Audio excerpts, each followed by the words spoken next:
आप नेता और दिल्ली सरकार में मंत्री आकेशी ने नरेंद्र मोदी सरकार पर गंभीर आरोप लगाते हुए कहा कि अरविंद केजरीवाल की गिरफ्तारी एक फर्जी केस में बिना किसी सबूत के हुई है। ये दिल्ली की चुनी हुई सरकार को गिराने की एक साजिश है। अरविंद केजरीवाल ने दिल्ली की महिलाओं को हर महीने 1000 रुपए देने का जो वादा किया है, इसे रोकने की साजिश राजनीतिक प्रतिद्वंदियों द्वारा की जा रही है।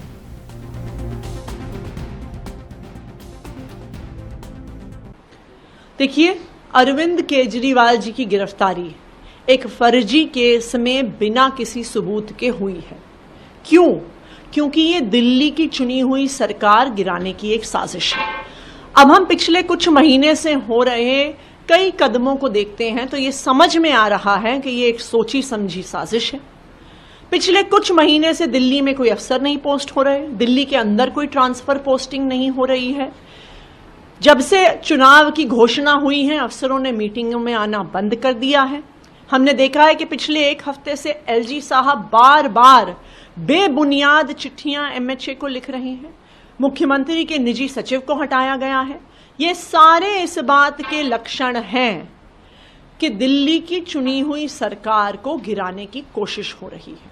आप लोग समय से बात करते होंगे, क्या ये संभव है कि राष्ट्रपति शासन लगाया जाए ऐसे में, जबकि आपने 2 महीने पहले फ्लोर टेस्ट में बहुमत साबित किया? 17 फरवरी को दिल्ली की विधानसभा में फ्लोर टेस्ट हुआ और उस फ्लोर टेस्ट के तहत अरविंद केजरीवाल के पास दिल्ली विधानसभा में ओवरवेलमिंग मेजॉरिटी है, overwhelming confidence of the house है। लेकिन ये ओवरवेलमिंग मेजॉरिटी होने के बाद भी क्यों साजिश रची जा रही है दिल्ली की चुनी हुई सरकार को गिराने के लिए? क्योंकि ये अरविंद केजरीवाल के काम रोकने की साजिश है। ये फ्री बिजली रोकने की साजिश है, ये फ्री पानी रोकने की साजिश है, ये तीर्थ यात्रा रोकने की साजिश है, ये महिलाओं की बस यात्रा रोकने की साजिश है।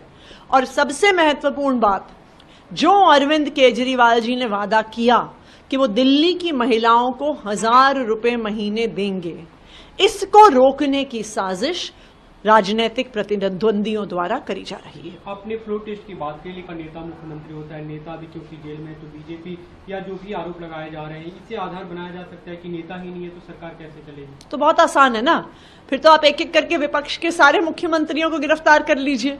फिर आप कहिए कि संवैधानिक संकट आ गया इसलिए अब सरकार गिरानी पड़ेगी।